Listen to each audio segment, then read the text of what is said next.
Pyeongchang, South Korea, AP. Other than Antarctica, only one continent on the planet has never hosted an Olympic Games, Africa. Finally, though, that could be about to change, but there'll be a step to take before that happens, hosting the much smaller Youth Olympic Games in 2022.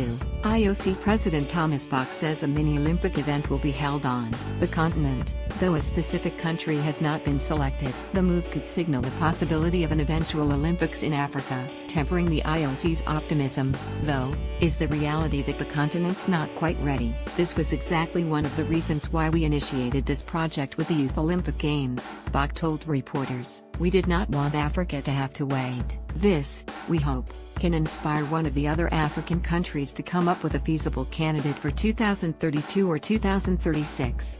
8 African countries will field a handful of athletes this month at the Winter Games in Pyeongchang. They include Nigeria, which has drawn international attention with its trio of women bobsledders, the continent's first team in the sport. More than 50 African countries are IOC members, and African athletes won 45 medals at the Summer Games in Rio de Janeiro in 2016 in the biggest haul yet for the continent.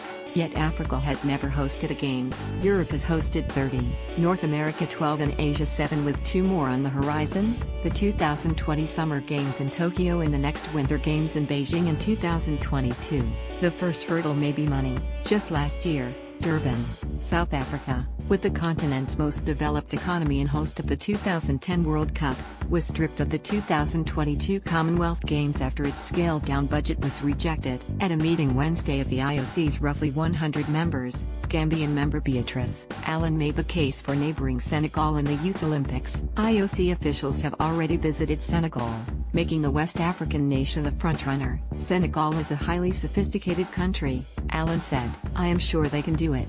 They have a rich culture, and we will all be proud as members of the Olympic movement if these games are given to Senegal. Kenyan member Paul Turgott concurred. We have been waiting for this, he said. The members of the IOC from Africa, we want to make sure that this can become a reality. Talk of an African Olympics has been circulating for nearly a decade, but the Games are a far larger and more diverse undertaking than the World Cup, which was held in South Africa in 2010. Olympics require more infrastructure and coordination between dozens of sports federations and national Olympic committees. The World Cup involves only soccer and preparing 8 to 12 stadiums. The high-priced Olympics are a deterrent for wealthy nations, let alone developing ones. Sochi is reported to have spent $50 billion to organize the 2014 Winter Olympics, and Beijing spent over $40 billion for the 2008 Summer Games. In addition, the majority of sports on an Olympic program are low-profile in Africa, meaning there is no regional fan base and few facilities. In South Africa's doomed Commonwealth Games hosting bid, for example, local organizers said they wouldn't build a cycling velodrome because they didn't have the money and it wouldn't be used after the Games. That was a big deal for Commonwealth Games officials, who faced having cycling cut from the program. Like Asia and, most recently, South America, Africa could benefit from showcasing its progress in the spotlight of the international stage the Olympics provides. For some, Africa is overdue, a continent that has been for so long on the margin of our Olympic movement, said Moroccan IOC member Nawal El Moutawakel, with Olympics organizers eager to welcome them into the fold. Africa could change its status from competitor to host within a generation. At the IOC meeting Wednesday, after delegates from Nigeria and Ethiopia weighed in, the chorus of support prompted Bach to ask the full body if an event in Africa had its backing. The room responded with applause.